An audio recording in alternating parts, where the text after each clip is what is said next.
Hey, happy Friday, everyone. Welcome to another edition of the Elliot and Jason show. Jason's gotten back from his travels. I've gotten back from my road tripping, skiing and stuff, so life's been good. Um, Jason and I've been chatting recently. A lot of things have been happening, of course, in the United States. And we were talking about American values and how that current state of things are affecting American values. In terms of how people perceive the country related to certain aspects like patriotism, or do they still have a strong value about American, being here in the country. So we want to chat a little bit about that today. I'll start by kind of talking a little bit about American values and how that relates to me. I was born and raised in this country. Grew up in Michigan, like Jason and I have talked about.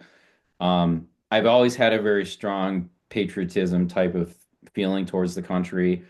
I've always supported the America, even and try to be bipartisan.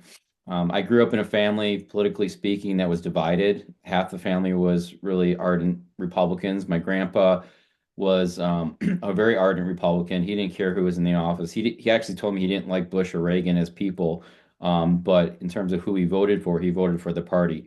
So, and then my other half the family is more Democratic, liberal minded people. So, in terms of American values and, really, believing in the country, that's always been part of my upbringing is that no matter what, no matter the party, no matter what's happening, it's like support your country, support being an American.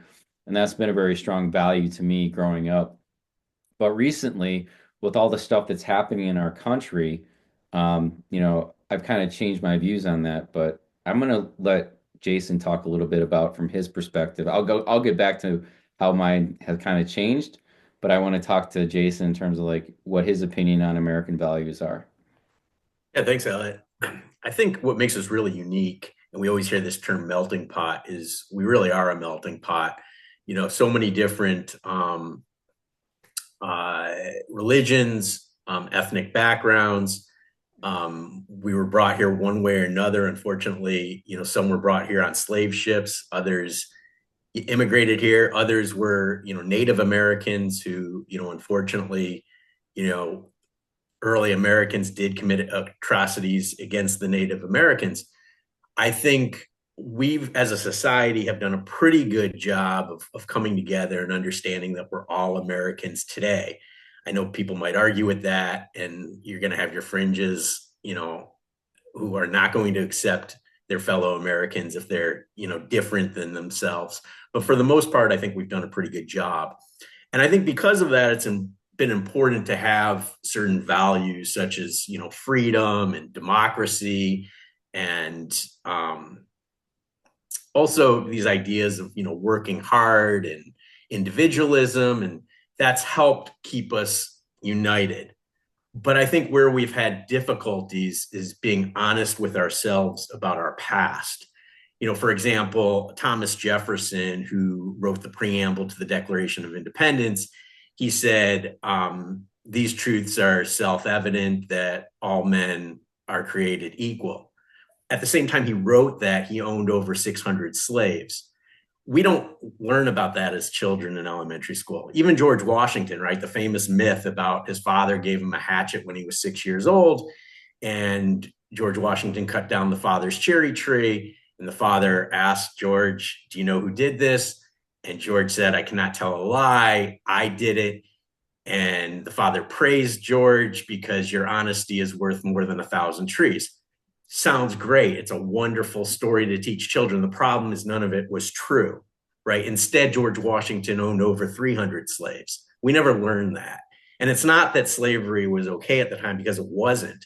The Mhm. first vice president of the United States, John Adams, was he was a outspoken abolitionist who said slavery is immoral. So that's no justification of the time. I mean, slavery was wrong even back then.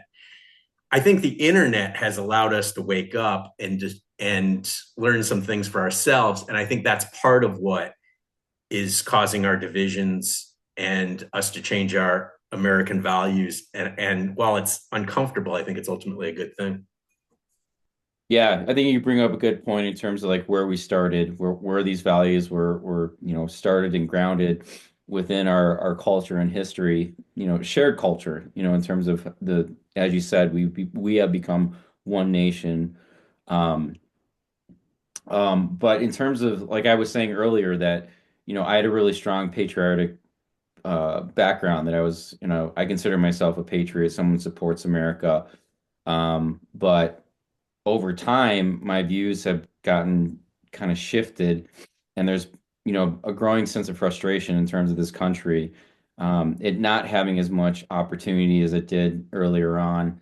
And as we talked about in an early episode, when we were talking about the American dream, right? Is it still alive, or is it changed or evolved, or how that's being impacted? And it's a scary time that we're living in right now, economically speaking, specifically.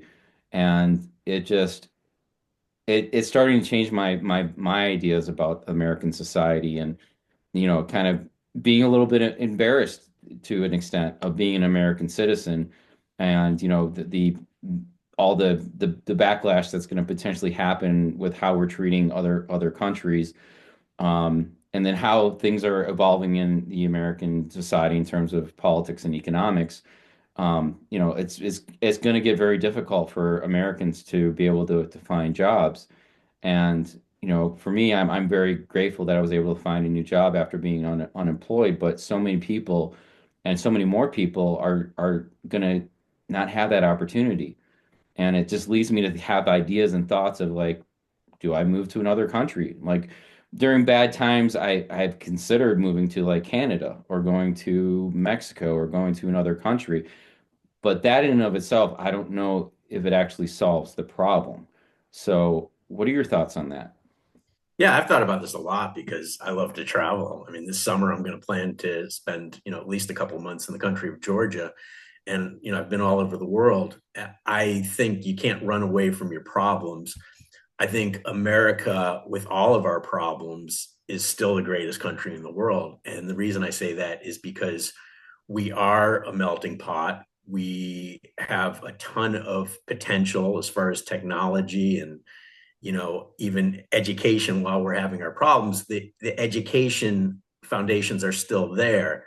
So if we can somehow overcome our differences and decrease the wealth inequality gap, I think with the coming changes involving AI, there is the possibility to, lead the world and to help everybody. But that's going to be the problem because recently, greed has just triumphed. And the government recently, too, has been very open about we are firing tens of thousands of federal employees and replacing them with AI. The federal government's being open about that. It's the private sector that's not being open about it. I mean, we keep hearing, oh, well, every time you lose jobs throughout history, it's replaced with other jobs. That's not the case this time. There's going to be the permanently displaced. And right now, there's no discussion about UBI. There's no discussion about just paying for basic needs of the permanently displaced. And while, we have a crossroads right now where if we go one way, we could go to a utopia, and the other direction is going to go to a dystopia.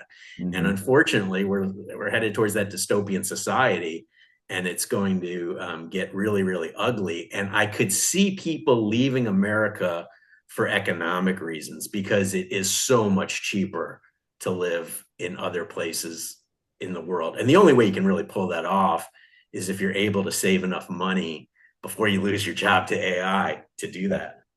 Yeah, and it does remind me of scary times. I know growing up in the 70s and 80s, we had this stagflation going on during that time period with, high inflation rates, unemployment, slow economic growth, and those are, definitely signs of what's happening currently. And I just see it growing increasingly more challenging.